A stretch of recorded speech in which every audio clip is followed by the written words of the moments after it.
Olá, eu sou o Luiz Sorac Lima e esse é o canal Livrada. Aqui temos o objetivo de trazer o livro como protagonista.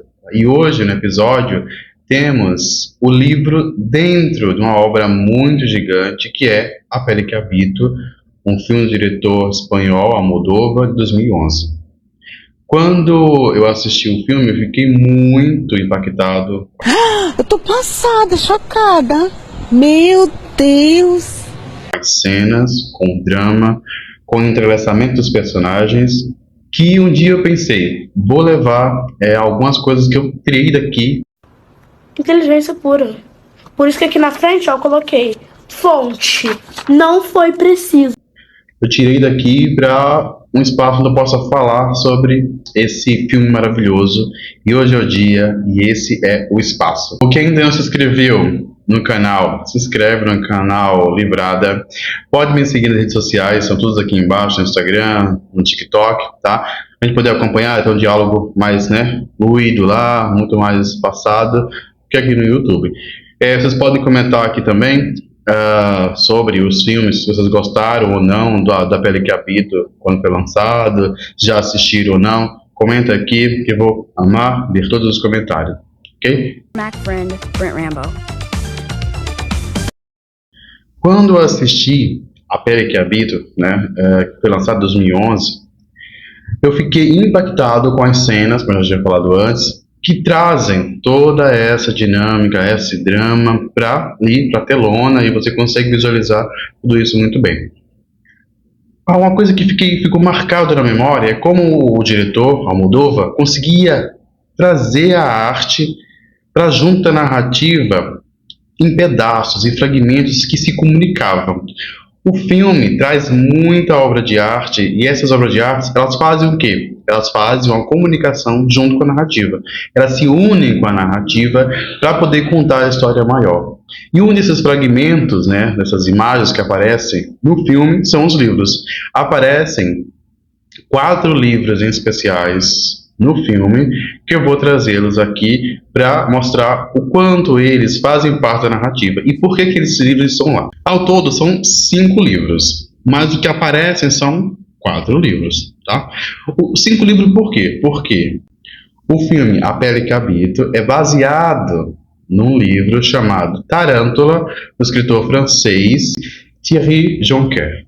Então Thierry Jonquet, ele vai escrever Tarântula, e Almodóvar vai pegar esse livro e basear-se para poder escrever A Pele que Habito. A Tarântula, então, ela vai se tornar esse livro principal, mas em cena vai aparecer mais 4 livros. Ou seja, esses livros aparecem no filme. É visível que eles estão lá, tá?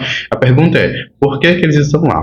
E eu vou responder essa pergunta. O primeiro livro que aparece é da escritora canadense, a Alice Munro, que também é uma grande premiada, uma escritora que ganhou o Prêmio Nobel de 2013 de literatura, e o livro chama-se Fugitiva. Então, o livro Fugitiva, escrito em 2004, publicado em 2004, ele vai trazer essa lógica da fuga, Mas o conto que dá nome ao livro, vou explicar um pouco mais depois, ele vai estar totalmente ligado com a narrativa do filme.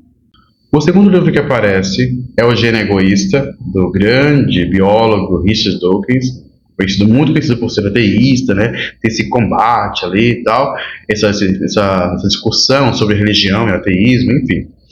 Esse livro, O Gênio Egoísta, vai também ter essa narrativa biológica e egoísta desse gênio na narrativa do filme, tá? O livro é de 1976 e é um ponto específico e importante para a narrativa também.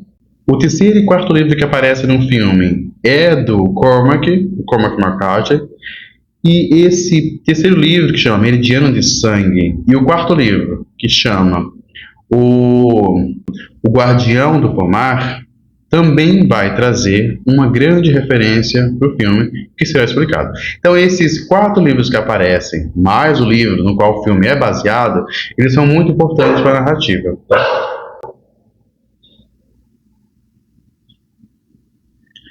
Principalmente, é lógico, ali o primeiro, que é a base do filme, mas os 4 que aparecem vai ajudar a contar essa narrativa junto com a história principal, tá? Então, em seguida, eu vou mostrar como isso é possível. Para quem não assistiu o filme A Pele que Habito, o filme ela vai tratar do médico Robert, ali, tá com a mulher dele, sofre um acidente, e a mulher tem muitas queimaduras no acidente. Ele sai ileso, a mulher sai queimada. A mulher não suporta essa nova aparência que tem o corpo dela e se mata. Só que ela pula da janela, no filme, né? E ela cai ali do lado da filha Norma. A Norma fica traumatizada com aquela visão, aparentemente já tinha outras questões psicológicas ali aquilo agrava ainda mais a questão psicológica, ela é internada quando adolescente, né?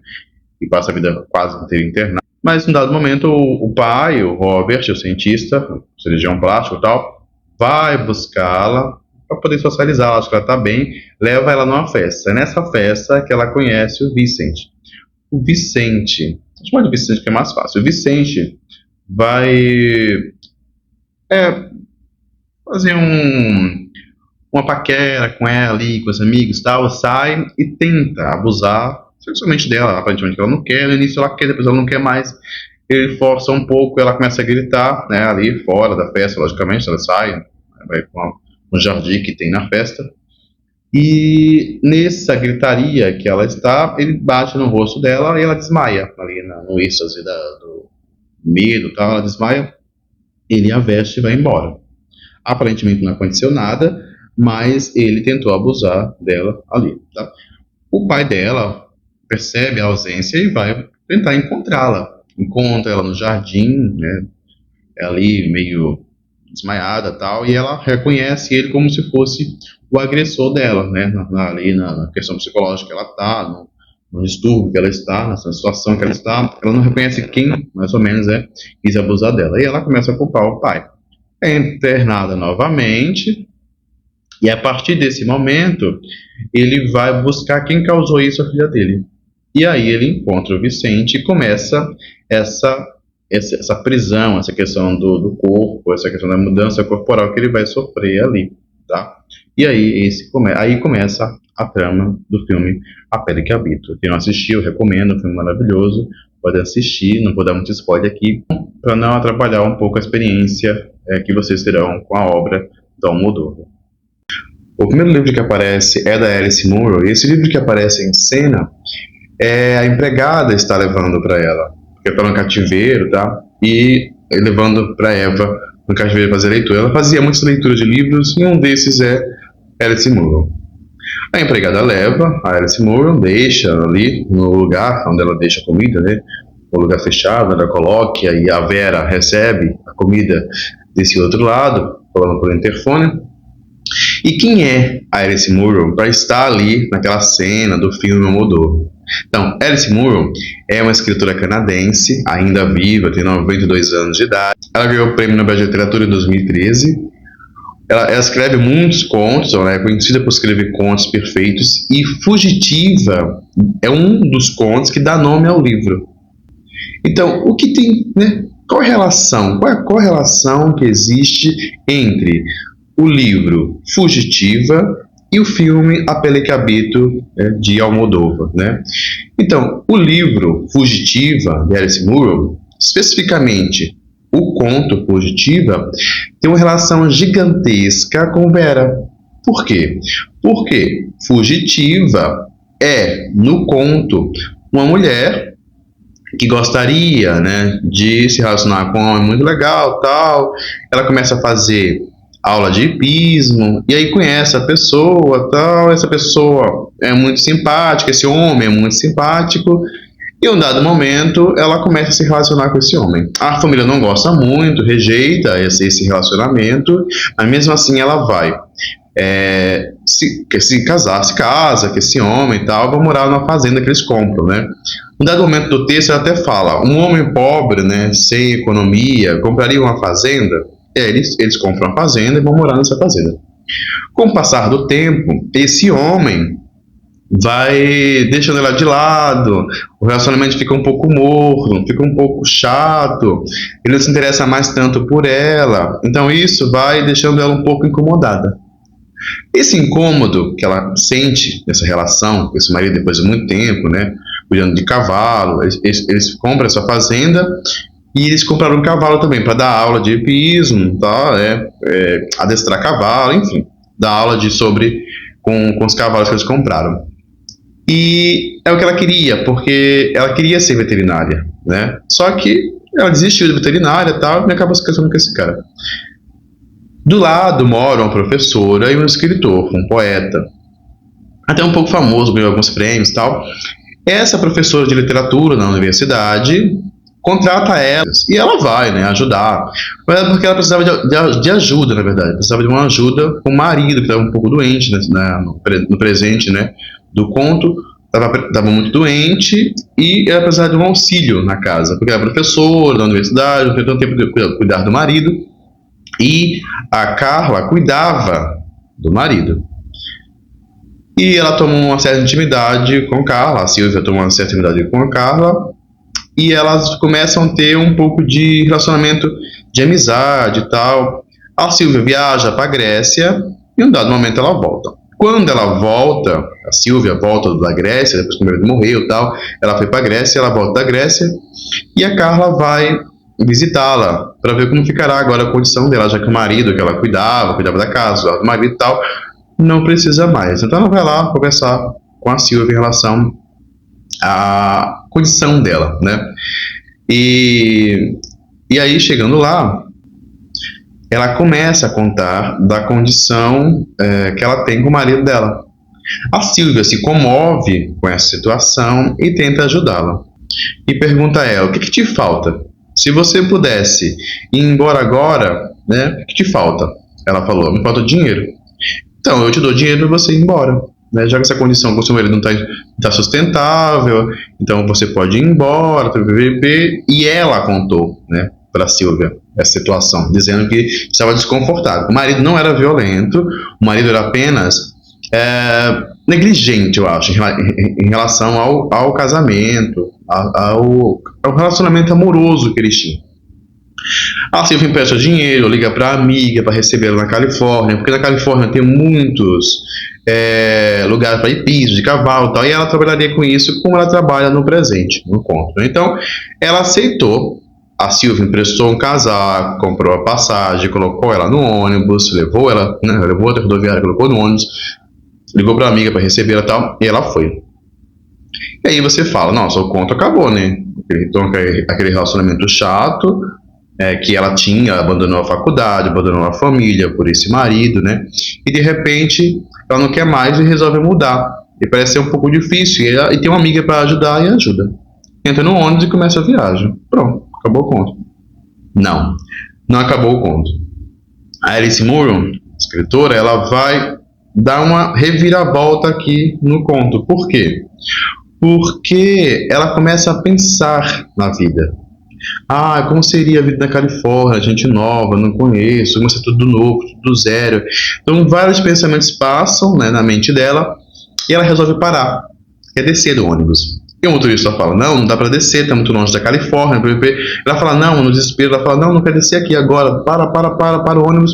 O motorista para e ela desce. Nesse momento ela liga para o marido e o marido vai buscá-la. E o marido vai buscá-la ali na rodovia, né?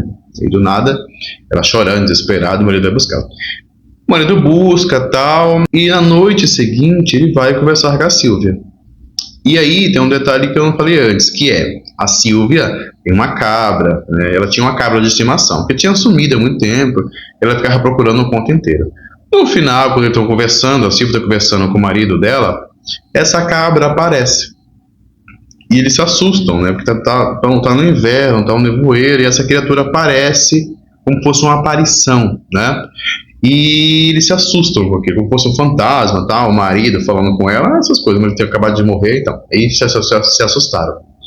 Reconhecendo-se no susto, ele se acalma, e a partir disso ele pega a cabra, né? E vai embora.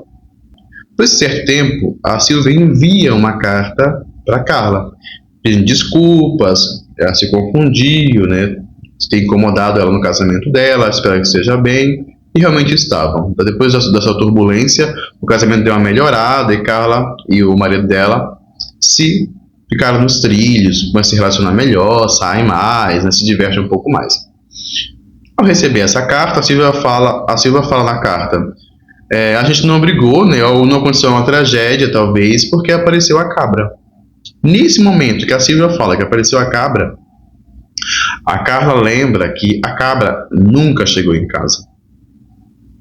E não chegar em casa significava muita coisa. O que aconteceu com a cabra? O que o marido dela fez com a cabra? Porque ele encontrou a cabra, mas ela não chegou em casa. E era uma de estimação, existia um grande apreço por essa cabra. E ela ficou com essa preocupação na cabeça. E aí, né, começa um novo ciclo. E assim acaba o conto.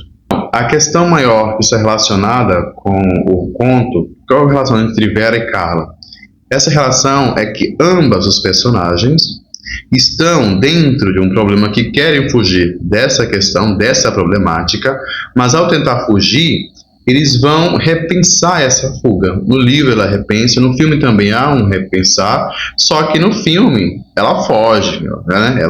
Ela mata ali a pessoa que aprisiona ela. No livro não, ela foge, mas ela volta. Então esse pensamento de como eu vou fazer isso, por que eu vou fazer isso, eu estou aqui há tanto tempo, isso passa tanto no pensamento da Vera, quanto no pensamento de Carla, né? E a Carla volta dessa vida, mas a Vera, ao sair, não volta mais. Então essa relação de fuga está muito presente, mas essa relação também de que ambas as pessoas, né, tanto o marido quanto a Carla, tanto a Vera quanto o Dr. Robert, eles não são tão bonzinhos assim. Cada um tem a sua questão ali para ser resolvida como um ser humano, né? A sua questão moral.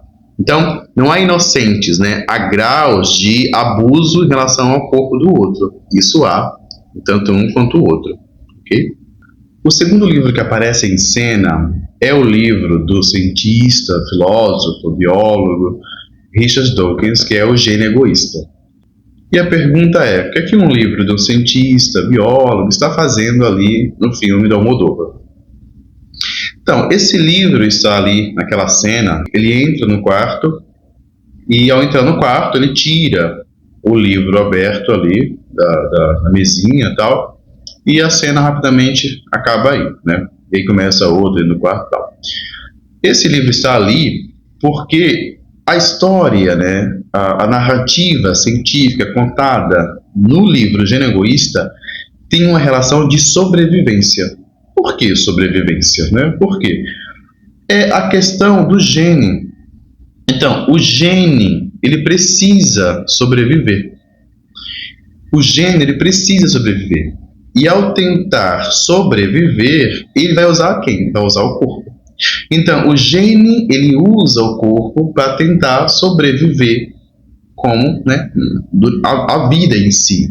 Enquanto Darwin pensava a evolução na espécie, a nova teoria da evolução vai pensar a evolução usando a espécie. Então, o gene, que é aquilo que toda criatura viva tem, né, o DNA, o gene e tal, que vai guardar ali o DNA de cada indivíduo, ele vai usar os seres vivos para poder sobreviver, né, para poder manter a sua característica principal e evoluir nessa característica, tá? Então, aquilo que não serve ou que aparentemente é errado, né, nasceu com um defeito específico, ele não vai carregar para o outro, né? O novo gene não vai ser levado a essa informação, tá? Lembrando que o gene, na biologia, por si só, não tem questão moral, ela está acima da moral, ela não é imoral e nem é moral, ela está acima disso. Então, o que ela quer é sobreviver. Então, na ideia de que o gene vai usar o corpo humano para sobreviver, é a mesma lógica desse uso, né, que faz o médico do corpo, e a ideia de sobrevivência está na Vera, sobreviver, né? Sobreviver naquele corpo novo. O que é que eu faço esse corpo novo que me foi dado? Sobrevivo. E eu preciso sobreviver nesse corpo novo. É a mesma lógica, mais ou menos ali, tá? É jogada na narrativa. Quando ela é jogada na narrativa, ela funciona, mas como é uma coisa muito singular, muito rápida, não dá para carregar, né? Ela só vai alimentar a narrativa, ela não vai ressignificar a narrativa, ela vai carregar um ponto a mais ali, colocar um ponto a mais na narrativa. E esse ponto a mais na narrativa é uma questão biológica, na qual o gene usa o corpo para sobreviver. Da mesma forma que a Vera vai usar esse novo corpo para sobreviver, tá? É lógico, isso é uma interpretação minha, ok? Pode haver bilhões de interpretações, podem comentar, podem falar as suas interpretações sobre essa obra, mas para mim, essa é a função do livro Gênio Egoísta, está lá. O terceiro e quarto livro que aparece em cena é do escritor americano Cormac McCarthy, e esse terceiro e quarto livro, o primeiro aqui, que é O Guardião do Pomar, que o título original é The Orchard Keeper, vai trazer ali uma narrativa violenta, como é, na maioria das vezes, o livro do Cormac McCarthy, e de uma família do interior, uma comunidade do Tennessee, num período histórico entre guerras, ali, a Primeira Guerra Mundial e a Segunda Guerra Mundial. Os personagens principais vão ser o John Weasley e o Marion Scheider. Esse Marion Scheider vai ali assassinar o pai do John Weasley e vai começar uma trama ali de vingança, tal, e de uma questão também de interior e do progresso chegando. Esse interior, esse território um pouco interiorano, tal, vai se transformando ao mesmo tempo que o personagem principal também vai se transformando, tá? O quarto livro, né, que é o segundo aqui da história, que é o Meridiano de Sangue, vai trazer ainda mais brutalidade ali com a narrativa histórica da guerra mexicano-americana, na qual os Estados Unidos buscava ali crescimento territorial e avançava para o México, ali do Texas e tal. E esse avanço fazia com que esses americanos buscassem essa civilização, ou civilizar ali os povos indígenas da região. O mais conhecido aqui é o Apache, e esses povos eram brutalmente assassinados. E esse livro vai estar ligado também com outro livro, né, Consenso Histórico, do Samuel Chamberlain. O Samuel Chamberlain ele vai falar como foi essa brutalidade, essa relação genocida entre os americanos e os povos indígenas daquela época, né, nesse crescimento territorial, né? E esse livro chama My Confession. Nesse livro está um juiz chamado o juiz Holden, que também está no livro Meridiano de Sangue. Também vai estar Kid, que é o personagem principal, que também está no livro do Meridiano de Sangue do Cormac McCarthy. Então, o Cormac McCarthy ele vai se inspirar muito nesse livro, My Confession, né, até nessa questão histórica dessa briga por território ali na guerra mexicano-americana, que vai trazer essa brutalidade, essa questão de guerra, essa questão de violência, essa briga por território, enfim, tá?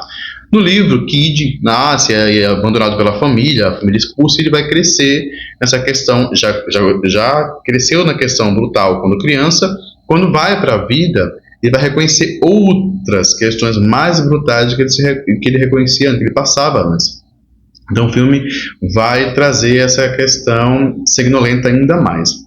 O juiz Holden, ele é um personagem inteligente que vai falar muitas vezes essa conquista, né, pelo conhecimento. Então, se eu conheço, eu conquisto muito mais fácil. Se eu conheço, eu controlo, né? Eu posso coordenar, mandar, né? É um juiz alto, muito inteligente, muito ligado a quem? No filme? Ao Robert.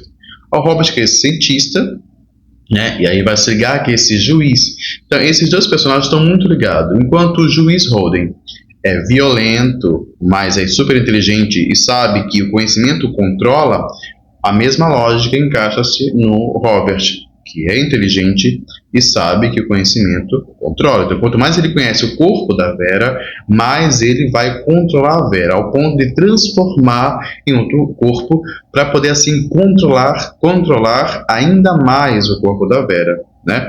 Porque ele construiu aquele corpo. Então ele conhece cada detalhe, cada, né, esse pedaço singular daquele corpo, no qual ele pode agora tentar controlar, né? Eu acho que tem um total controle. No filme percebemos que não, e aí entra na narrativa do filme.